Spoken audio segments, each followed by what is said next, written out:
우리 하나님 말씀을 다 함께 일어나셔서 함께 교독하겠습니다. 우리 시편 122편, 우리 하나님 말씀 시편 122편입니다. 우리 함께 교독합니다. 사람이 내게 말하기를 여호와의 집에 올라가자 할 때에 내가 기뻐하였도다. 예루살렘아, 우리 발이 내 성문 안에 섰도다. 예루살렘아, 너는 잘 짜여진 성읍과 같이 건설되었도다.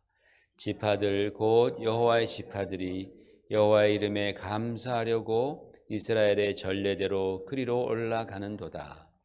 거기에 심판의 보좌를 주셨으니 곧 다윗의 집의 보좌로다. 예루살렘을 위하여 평안을 구하라. 예루살렘을 사랑하는 자는 형통하리로다. 내 성 안에는 평안이 있고 내 궁중에는 형통함이 있을지어다. 내가 내 형제와 친구를 위하여 이제 말하리니 내 가운데 평안이 있을지어다. 여호와 우리 하나님의 집을 위하여 내가 너를 위하여 복을 구하리로다. 아멘. 앉으시기 바랍니다. 지난주에 우리는 하나님께서 단 한순간도 놓치지 아니하시고 우리를 지켜주신다라는 말씀에 관해서 우리가 함께 생각해 보았습니다. 특별히 우리가 신앙생활을 하면서 여러 가지 고난과 환난을 당하기도 하지만 하나님께서 우리 참 감사한 것은 하나님께서 그 가운데서 우리를 악에서 지켜주신다라는 것이었습니다.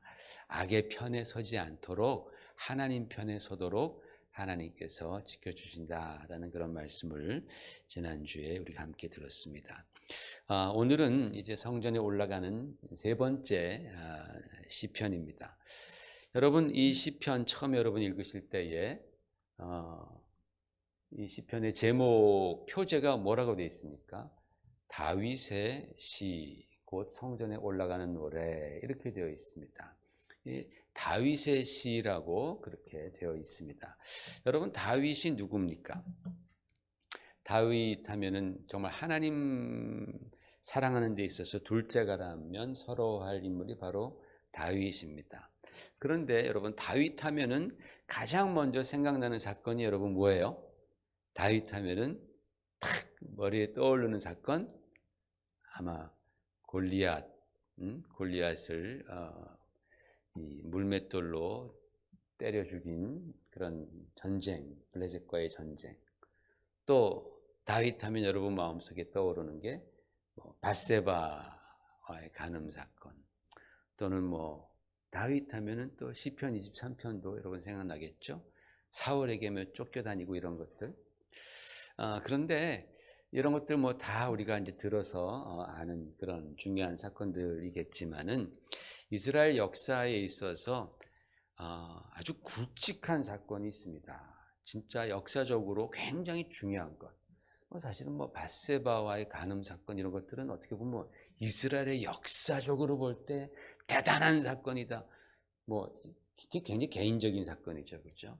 근데 이스라엘 역사로 볼 때 참 또 하나님의 시각으로 볼 때 엄청난 사건이 있는데 그게 뭐냐면 바로 첫 번째로는 수도를 예루살렘으로 옮긴 거예요.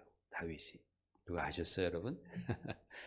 다윗이 처음에 집권했을 때는 헤브론에서 그가 왕으로서 통치했습니다. 그런데 나중에 그가 예루살렘으로 수도를 이제 천도를 하죠. 굉장히 중요한 사건입니다. 두 번째로 또 중요한 사건은 뭐냐면 다윗이 뭘 했냐면 성막을 예루살렘으로 옮기는 거예요. 성막을. 그 전에는 성막이 기랏 여아림이라는 곳에 있었습니다. 수십 년 동안 거기에 그렇게 방치되어 있었습니다.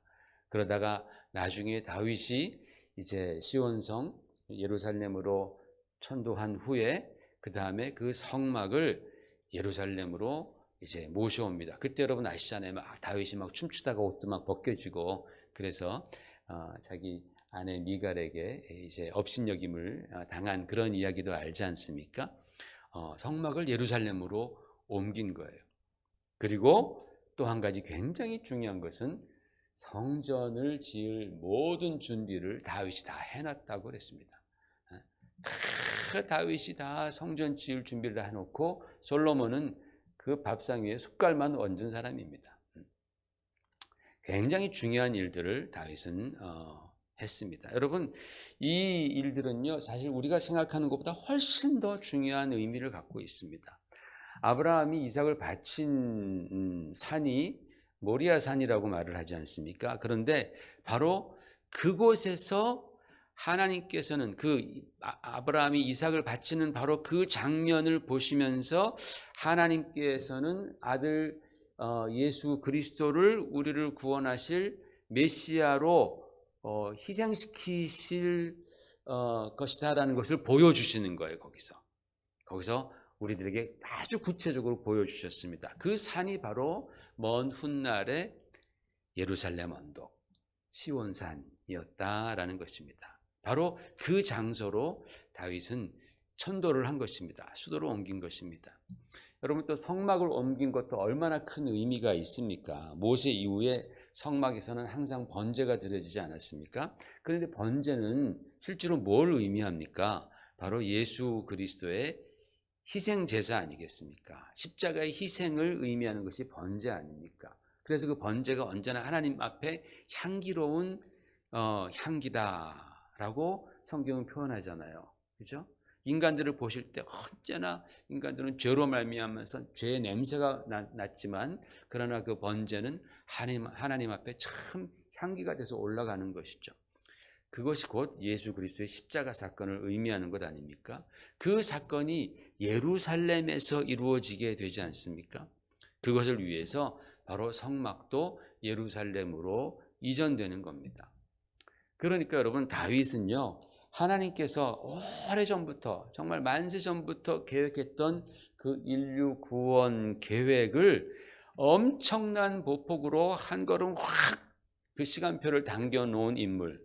그러니까 굉장히 영적인 인물인 거예요. 이런 것들은 영적인 그러한 그 사건들인 겁니다. 그냥 한 나라의 수도를 옮긴 것, 이게 아니라 영적으로 볼 때에 이것은 이제 하나님께서 우리를 구원하시는 바로 그 일을 구체적으로 행할 수 있도록 아주 한 걸음 확 진보된 엄청난 영적 진보를 이뤄낸 인물이 바로 다윗이다라는 거예요. 근데 여러분, 오늘 시편은 아까 보셨던 것처럼 성전에 올라가는 노래라고 되어 있죠. 그런데 사실 다윗 시대에는 성전이 있었어요, 없었어요? 성전이 없었습니다. 그때는 성전이 없었습니다. 다윗 시대에는. 다윗 시대에는 그 성전의 모형이었던 성막만 있었어요. 성막. 그러니까 영어로 타버너클이라고도 하고 텐트입니다. 하나의 텐트. 성막은 텐트에 불과한 거예요. 여러분, 그 다윗 시대 때도 이미 아주 웅장한 건축 기법이 있었습니다. 이집트만 봐도 알 수 있지 않습니까? 그 훨씬 전에, 그죠? 500년, 1000년 전에도 굉장한 건축 기법이 있었습니다. 그렇기 때문에 이 텐트로 된 성막은 거기에 비하면 별로 볼품이 없는 그런 곳입니다. 요즘 같으면 큰 건물 뒤편에 지하에 새든, 그러나 이렇게 잘 꾸며놓은 지하에 새든 개척교회 같은 아마 그런 분위기였을 것 같아요. 이렇게 비교해 보면. 그러나 다윗은 그런 성막에 예배하러 오면서 이 귀한 시편을 만들어 불렀다라는 것이죠. 그죠? 성전은 다윗 아들인 솔로몬이 지었으니까. 그 전까지는 성막인 거예요. 그냥 허름한 성막인 거예요. 자, 그런 배경을 생각해 보면서 이 시편을 우리가 잘 묵상해 보면요, 그 안에 담겨 있는 다윗의 심정을 우리가 엿볼 수 있다라는 겁니다. 그래서 이 시편에서 가장 두드러진 다윗의 감정은 무엇인가 보았더니 기쁨이었다라는 거예요. 기쁨. 그것도 보통 기쁨이 아니라 정말 아주 가슴 벅찬 환희에 가까운 기쁨이 이 시편 안에 흐르고 있다라는 거예요. 여러분, 성전을 향해 가는 순례자, 즉 하나님을 예배하러 가는 사람들의 마음 속에는 기쁨이 있습니다. 이게 가장 중요한 것 아니겠습니까? 억지 춘향이 아니라 정말 기쁨을 가지고 하나님 앞에 나아올 때에 우리 주님께서도 우리를 보시고 기뻐하시는 것이죠. 하나님께서는 우리가 그런 기쁨을 가지고 주 앞에 나오기를 원하시겠죠. 물론 여러분, 우리 마음에는 우리 세상을 살다가 보면 여러 가지 많은 아픔도 있을 수 있고 또 아쉬움도 있을 수 있습니다. 또는 불안감도 있고 두려움도 있을 수 있습니다. 그러나 그럼에도 불구하고 예배자들의 마음은 하나님께 드리는 예배로 인해서 기쁘다라는 거예요. 예배자들의 마음은 그 예배 때문에 소망이 있고 기쁨이 있다라는 것입니다. 왜냐하면 여러분, 예배는요, 인간 중심이 아니라 하나님 중심으로 되어야 하기 때문에 그렇습니다. 그 말 뜻은 뭐냐면, 예배라는 것은 내가 믿는 하나님께서 정말 어떤 천지개벽이 일어난다 할지라도, 심지어는 나에게 큰 고난과 어떤 슬픔이 닥친다 할지라도 내가 믿는 하나님, 내가 지금 예배를 드리고 그 예배를 받으시는 하나님은 여전히 하나님이시다. 여전히 완전하시고, 여전히 그분은 의로우시고, 그리고 여전히 그분은 우리에 대해서 자비하신 하나님이시기 때문에 우리는 그분에게 합당한 최고의 예배를 드려야 한다라는 뜻입니다. 이게 바로 하나님 중심적 예배입니다. 하지만 반대로 우리 인간의 처지를 바라본다면 예배 드릴 때 힘이 쭉쭉 빠지는 일들이 정말 많지 않습니까? 우리를 바라보면 예배 드릴 때도 힘이 쭉쭉 빠집니다. 사람들이 예배 드리러 오면서 하나님을 바라보지 아니하고 우리의 처지만을 생각하는 경우가 많습니다. 그러면 어떤 마음이 들겠습니까? 이것도 불만이고 저것도 힘들고 매사가 다 부정적으로 보일 수밖에 없겠죠. 그런 안경을 끼고 왔으니까. 그래서 예배드릴 기분이 안 난다라는 그런 소리를 하곤 합니다. 왜 그렇습니까? 내가 중심이 되어서 그런 거예요.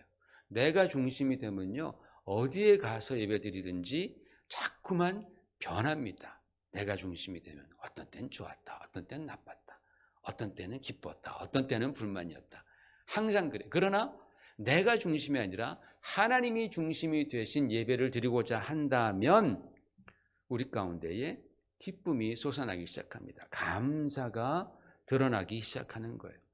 여러분, 그 옛날의 순례자들이나 또 기독교 박해 시대의 그분들의 처지나 형편, 또 지금 현재도 3억 6천만에 되는 그리스도인들이 박해 가운데 있다고 우리가 얘기하지 않았습니까?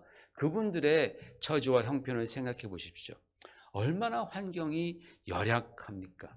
그러나 오늘 성경에서 보면 함께 그들이 예배를 드리면서 함께 예배를 드리는 형제 자매들 때문에 그들은 기뻐했고, 하나님께서 임재하시는 그 예배와 성전 때문에 기뻐했다라고 성경은 말씀하고 있습니다. 이렇게 예배는 하나님의 하나님 되심과 예수 그리스도의 구속의 은혜가 언제나 중심이 되어 있어야 합니다.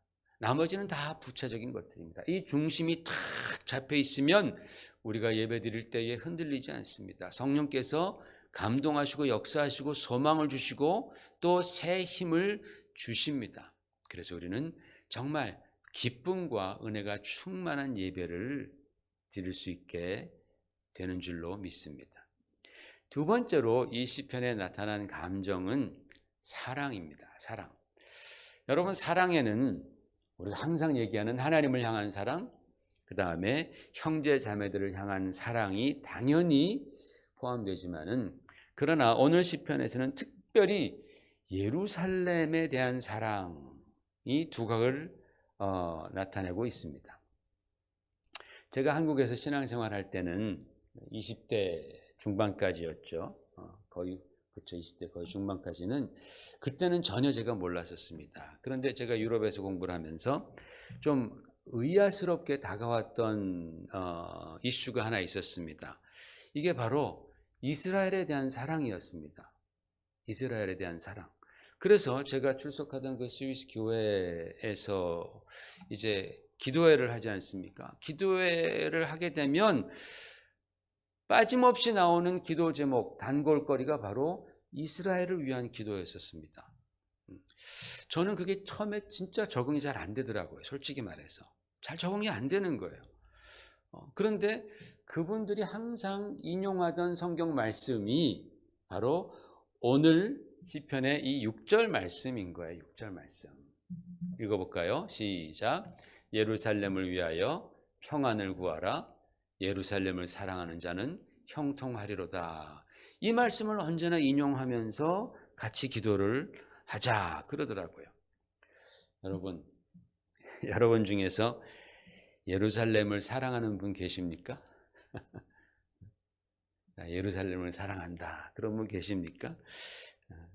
딱 표정을 보니까 아이고 목사님, 하나님 사랑하기도 숨차고 벅찬데 우리 조국 사랑하는 것도 힘든데 뭔 예루살렘 그거 어느 구석에 붙어있는 예루살렘 그거 지들끼리나 알아서 하라 그렇지.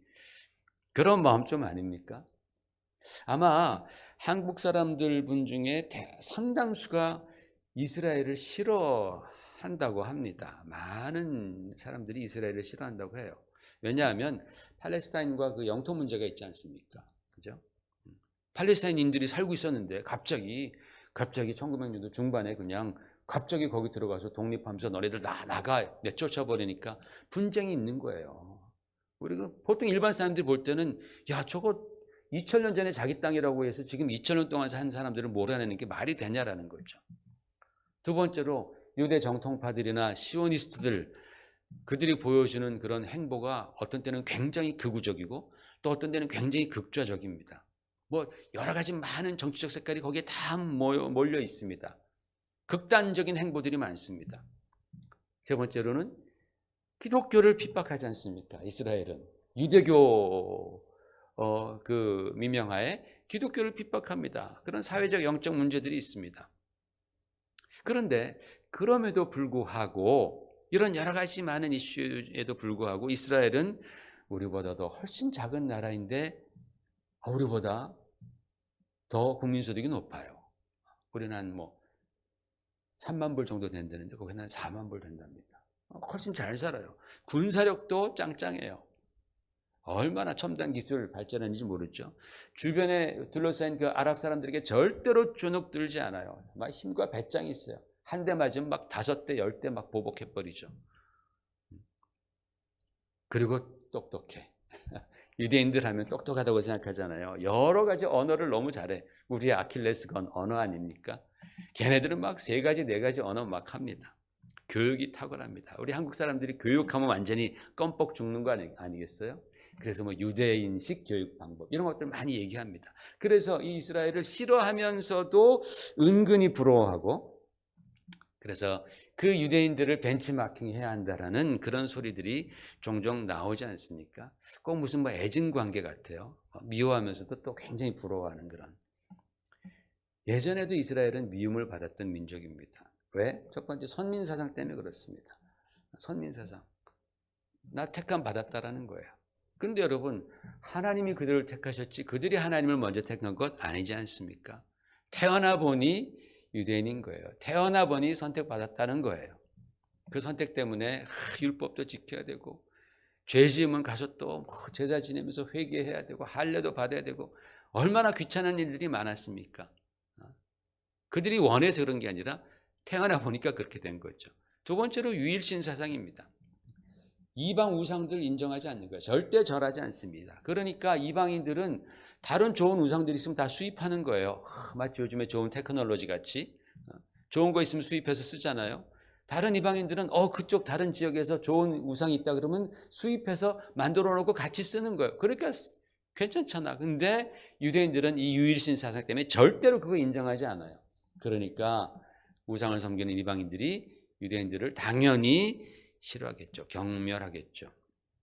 그래서 그들은 언제나 어떤 다툼의 중심이 있었고 잦은 전쟁으로 인해서 유대인의 하나님을 향한 예배가 단절되기도 했습니다.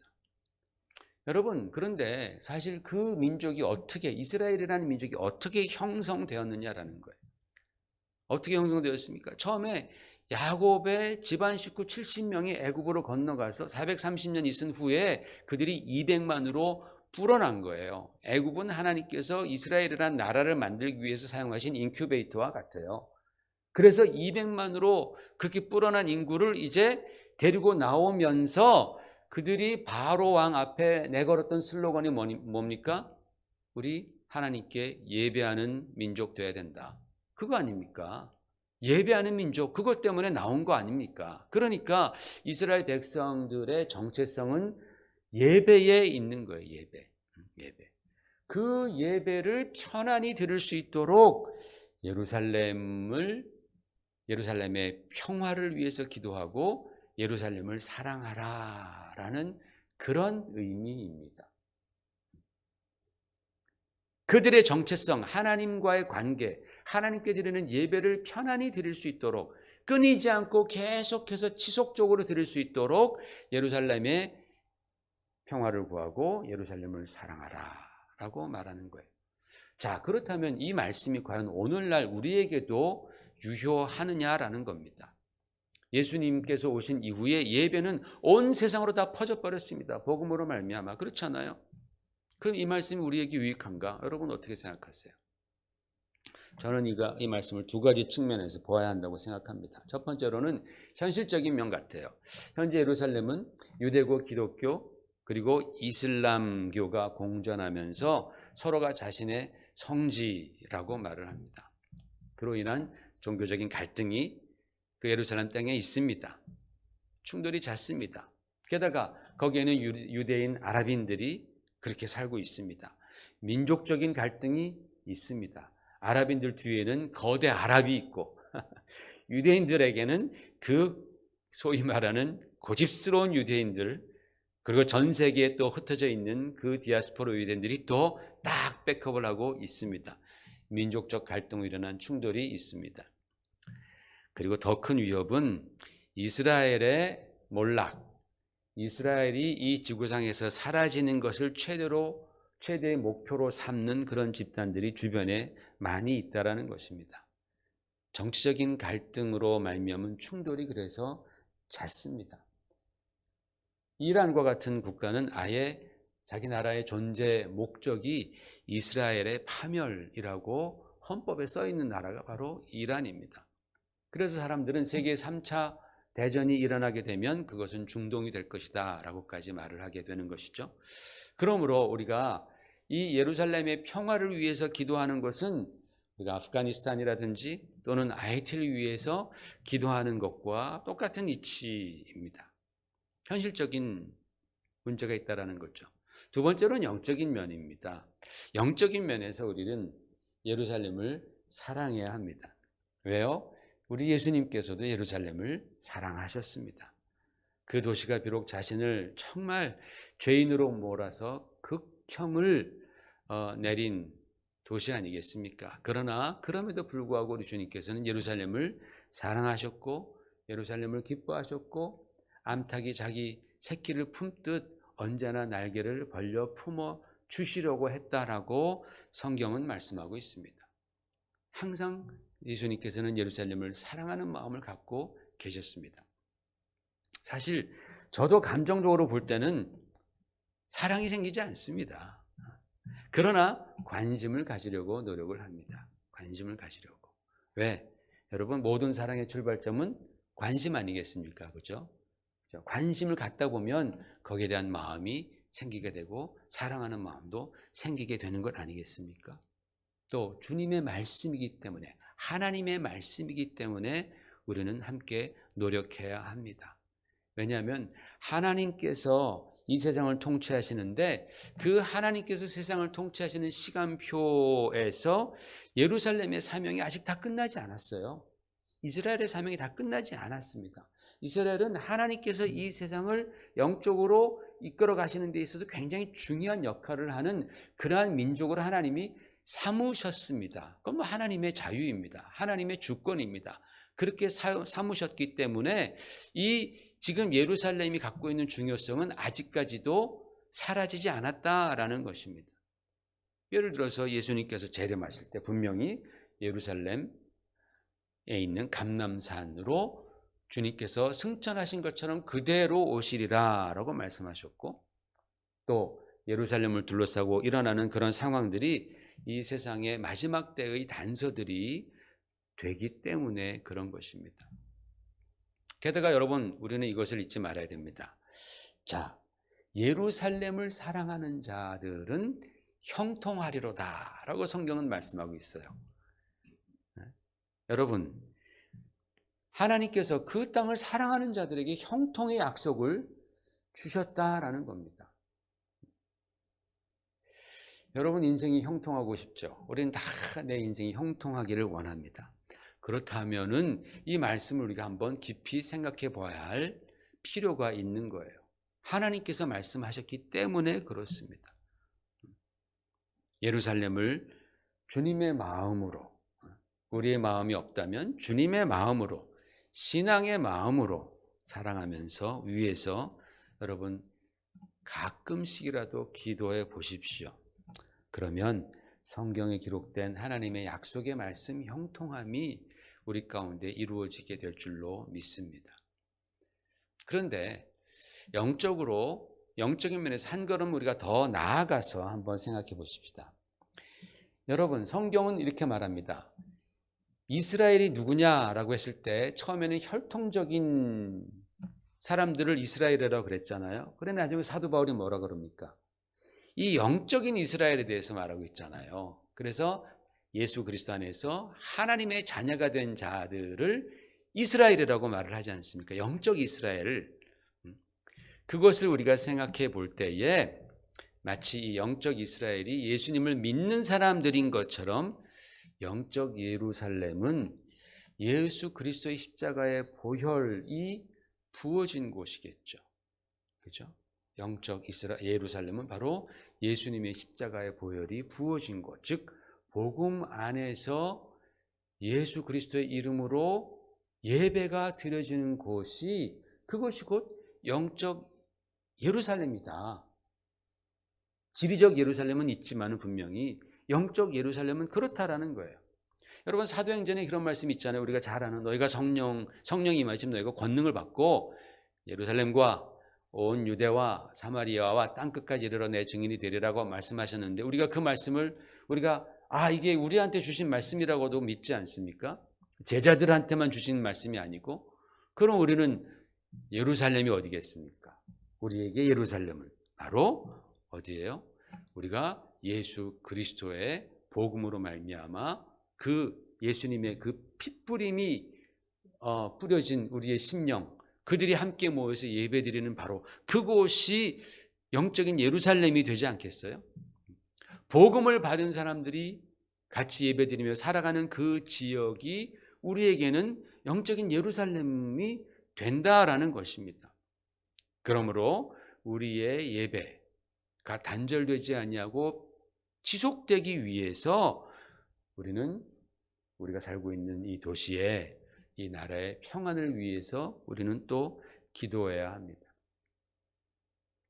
뿐만 아니라 그래서 복음이 증거되고 하나님께 영광을 돌리고 우리의 자녀들이 이곳에서 신앙 가운데 행복한 삶을 살기 위해서 우리 자신이 예배드리는 이 도시를 우리는 사랑해야 합니다.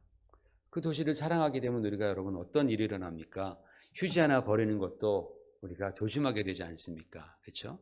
그런 마음을 가지고 살아야 한다라는 거예요. 결론을 맺겠습니다. 이 시편의 마지막 절입니다. 자, 마지막 절 9절 시작. 여호와 우리 하나님의 집을 위하여 내가 너를 위하여 복을 구하리로다 그랬습니다. 모든 축복과 기쁨이 다 하나님의 집을 위해서라고 다윗은 그렇게 말합니다. 찬양이 있고 기도가 있고 또 말씀이 있고 하나님과의 만남과 십자가의 은혜가 있는 그 성전을 위해서 예루살렘을 사랑하고 그 하나님과의 만남의 예배를 위해서 예루살렘의 복을 빌어주겠다라는 그런 말씀이죠. 다윗의 마음이 바로 그런 마음이었다라는 것입니다. 그래서 여러분, 우리도 이 성전에 올라가는 세 번째 이 시편을 통해서 이 다윗의 마음을 우리가 우리 마음 가운데 품고 우리도 그렇게 예배를 드리고 주님 전에 나오십시다. 그러면 우리의 삶 가운데에 더 큰 기쁨과 형통함이 임할 줄로 믿습니다. 우리 함께 기도하십시다.